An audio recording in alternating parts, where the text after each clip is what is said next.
రామచంద్రపురము 12 తారీఖు నాడు వచ్చినామన్న లోడింగ్ కానీ 12 తారీఖు వస్తే లోడింగ్ చేయకుండా లోడింగ్ పైసల గురించి ఆపి 3 రోజులు బండ్లు ఆపిరండి. లోడింగ్ పైసల గురించి 5,000 ఇస్తే లోడ్ చేస్తాం, లేకపోతే లేదని చెప్పారు. అయితే ప్రతి వాగులలో 1,500 పైసలు తీసుకొని లోడ్ చేస్తుంటే ఈ వాగులు ఒకటి 5,000 ఇస్తేనే మేము లోడ్ చేస్తాం లేదని చెప్పి 3 రోజులు పైసల గురించి మా 3 రోజులు బండ్లు ఆపిరండి. తర్వాత నిమజ్జనం కోసమని 2 రోజులు ఆపారు. ఈ రోజు నిన్న చేస్తా అని చెప్పారు, నిన్న లేదు, ఇయ్యాల లేదు.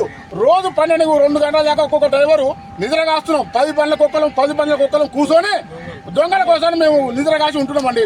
పొద్దుగాల పూట తినడానికి తిండి లేదు, మంచినీళ్ళు లేవు. ఒక్కొక్క క్యాన్ తీసుకోవాలంటే 40-50 రూపాయలు క్యాన్ తీసుకుంటారండి. ఇబ్బంది అవుతుంది. అయితే ఈ పరిస్థితులు మొత్తం దీనికి కారణం ఇవ్వాలంటే కాంట్రాక్టర్ వారు, దానికి ఒత్తాస పలికేది ఎవరు, టీజీఎంసీ వాళ్ళ ప్రోత్సాహంతోనే మాకు లోడింగ్ కాకుండా మా డ్రైవర్లు ఆపుతున్నారు. ప్రతి ఒక్క కోరిలో సూర్యావిడిలో కానీ అంకణంగూడెం కానీ వీరభద్రాపురంలో కానీ ఒక్క బండి లేదు.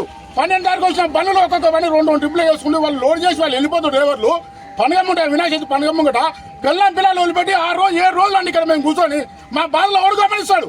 డ్రైవర్ అంటే అంత సుడుకలు అయిపోయింది. ప్రతి ఒక్క దాంట్లో కూడా డ్రైవర్ లేని ఏ వ్యవస్థ లేదు.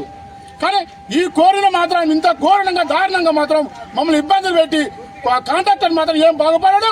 ఈ రోజు కూడా మా బండ్ల లోడ్ చేయకపోతే ఒక్క బండ్లు లారీలని తీసుకోపోయి కోరి నిండా చుట్టూ పెట్టి మొత్తం ఆ కోరి వచ్చేదాకా లోడింగ్ ఉంటుందా చేస్తారా వాడా మేమా అదొక్కటి మేము చూస్తామండి. దయచేసి అధికారులు కానీ పత్రికా విలేకరులు కానీ మా సమస్యల మీద గవర్నమెంట్ దృష్టికి తీసుకుపోవాలని మాకు డ్రైవర్లు యొక్క ఆవేదన వ్యక్తం చేస్తున్నాం సార్. ఇది మా సమస్య అండి.